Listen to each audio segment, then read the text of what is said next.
Fish کھایا کرو, بازار سے جاؤ 20 کلو مچھلی اٹھا کے لے آؤ گھر میں, اگر اللہ نے پیسے دیے ہیں, نہیں دیے تو پھر حضرت والا سوچا کرو, صحیح ہے نا.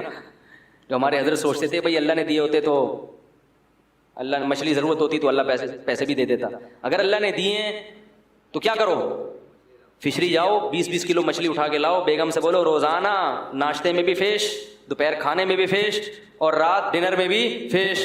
بنگالیوں کو دیکھو فش کھاتے ہیں کیسے ہینڈسم اسمارٹ رہتے ہیں نا ساری زندگی, بال کالے رہتے ہیں. ہمارے ایک استاد ہیں بنگلہ دیش کے, پورے بال کالے ان کے. میں نے کہا آپ کی عمر کتنی؟ نے کہا پتہ نہیں 46 سال 48 سال, ایسے گھنی کالی داڑھی. یہ کس کا کمال ہے؟ فش کا, مچھلی کھا رہے ہیں دبا. ہمارے ہاں مچھلی ڈاکٹر کے مشورے پر ہفتے میں 1 دن, کیونکہ دوبارہ خریدتے ہوئے جان نکلتی ہے, یار مچھلی کیسے خریدیں, یار مچھلی کیسے. تو بھائی یہ قدرتی چیزیں, ان پہ پیسہ خرچ کرو. اللہ کے بندو شہد کھاؤ, کیا کھاؤ ٹھیک ہے شہد کھاؤ. آج میں نے بھی چائلڈ اسپیشلسٹ سے پوچھا, وہ کہتے ہیں ماں کا دودھ بچے کے لیے 6 مہینے ضروری ہے, 6 مہینے کے بعد ماں کے دودھ کی ویلیو اتنی زیادہ, پھر روٹی کی ویلیو. اس لیے میں کہتا ہوں بچوں کو 6 مہینے کے بعد روٹی کا ٹکڑا پکڑا دیا کرو, بولا بیٹا آپ روٹی پہ آ جا ڈائریکٹ, کیونکہ بچہ پھر بھی اگر دودھ پیتا ہے نا تو پیٹ بھر جاتا ہے, پھر وہ روٹی نہیں کھاتا, بھوک ختم ہو جاتی ہے. جب روٹی نہیں کھائے گا تو بڑا نہیں ہوگا. چائلڈ اسپیشلسٹ نے مجھے یہ بھی بتایا, اس نے کہا دیکھو مولوی صاحب آپ اگر روزانہ 2-2 کلو دودھ پی لو تو کیا طاقت آئے گی جسم میں؟ روٹی کھانا چھوڑ دو اگر. میں نے کہا نہیں بھائی وہ تو مرنے لگیں گے. اس نے کہا روٹی میں اللہ نے کیا رکھی ہے, دودھ ایک ایکسٹرا چیز ہے.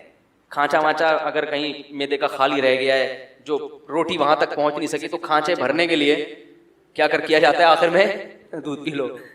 دودھ اصل نہیں ہے. یہ جو جانوروں کو جو چارہ کھلایا جاتا ہے نا, ایک وقت تک بچے کو, جانور کے بچے کو دودھ پہ فوراً دانے پہ لے آتے ہیں.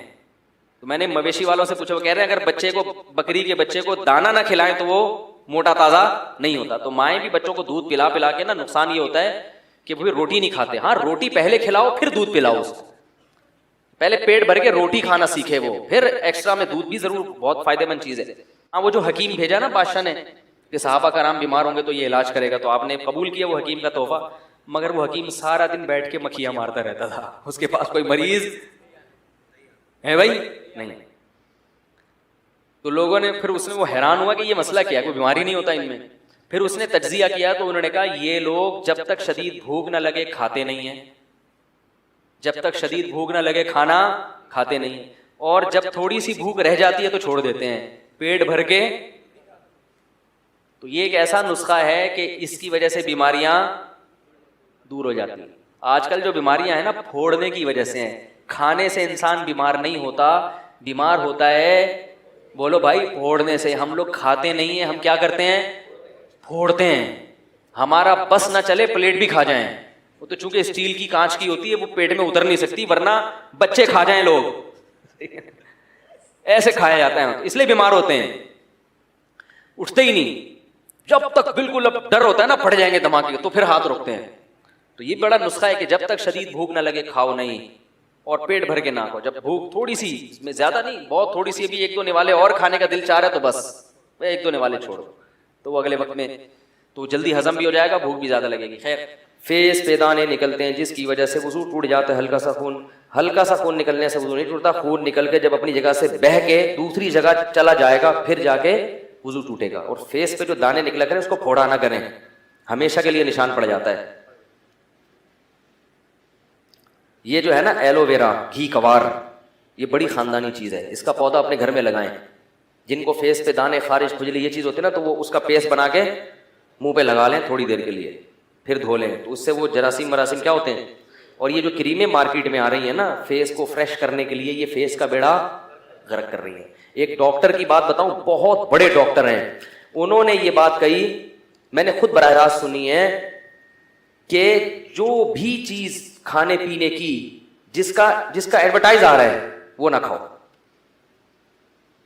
نہیں آ رہی بات. ہر وہ چیز جس کا ٹی وی پر یا اخبار میں ایڈورٹائز آ رہا ہے کہ یہ صحت کے لیے بہت اچھی ہے, کھائیں, وہ کیا کرو, نہیں کھاؤ. ٹھیک ہے. کوئی آپ کی صحت کے لیے کوئی ایسی کمپنی اب تک وجود میں نہیں آئی ہے جو لوگوں کو صحت میسر کرنے میں کی کوشش میں لگی ہوئی ہو. جتنی کمپنیاں بنتی ہیں پیسہ کمانے کے لیے, کیونکہ صحت کے لیے جو چیزیں ہوتی ہیں ان میں وہ ذائقہ بسا اوقات نہیں ہوتا.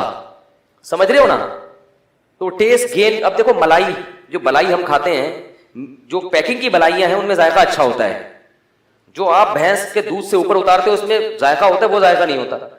تو یہ جو کمپنیاں ہیں نا, یہ پیسہ کمانے کے لیے ہیں, یہ آپ کو صحت دینے کے لیے.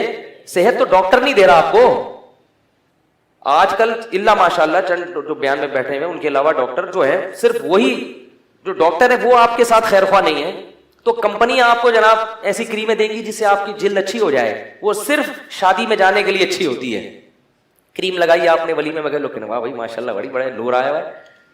2 دن کے بعد وہ نور شاٹ, جو پہلے سے زیادہ بھی جو نحوست تھی نا معذرت کے ساتھ,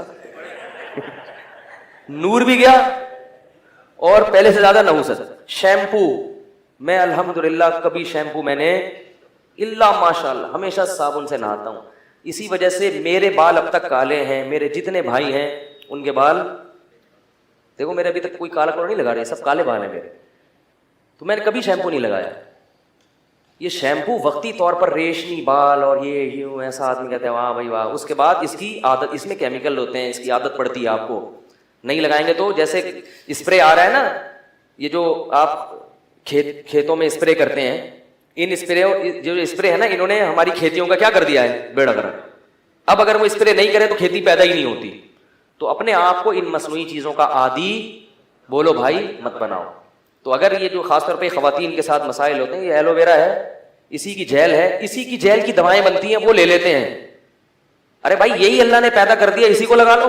ٹھیک ہے, یہی کمپنی میں جائے گی, اس میں 2-3 چیزیں وہ اپنی طرف سے ملائیں گے, اس کو سیو کرنے کے لیے کیمیکل ڈال دیں گے, پھر وہی 10 گنا زیادہ قیمت پہ بیچیں گے. وہ لگا رہے ہیں لوگ جس میں سائڈ افیکٹ بھی ہیں.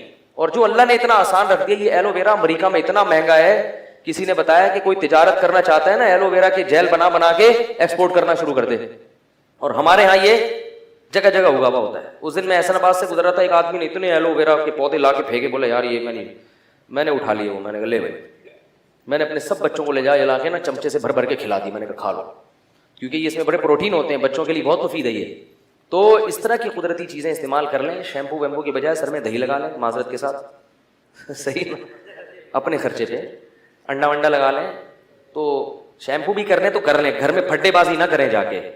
وہ ایسا ہوتا ہے خواتین کے فون آتے ہیں, میاں نے شیمپو کی بوتلیں توڑ دی آپ کا بیان سن کے. اب اتنا نہ کریں, وہ استعمال اگر کر رہی ہے تو کرنے دیں, اس کو سمجھا دیں بیگم اس سے وقتی فائدہ ہے, باقی فائدہ نہیں ہے. مان جائے ٹھیک ہے, نہیں مانے تو بس چلو لے آؤ شیمپو لے آؤ. کوئی حلال و حرام کا مسئلہ نہیں ہے, کوئی جنت, اور یہ نہیں کہ جو شیمپو نہیں لگائے گا وہ جنت میں جائے گا اور جو شیمپو لگایا وہ کہاں جائے گا, جہنم. اتنا بڑا مسئلہ نہیں.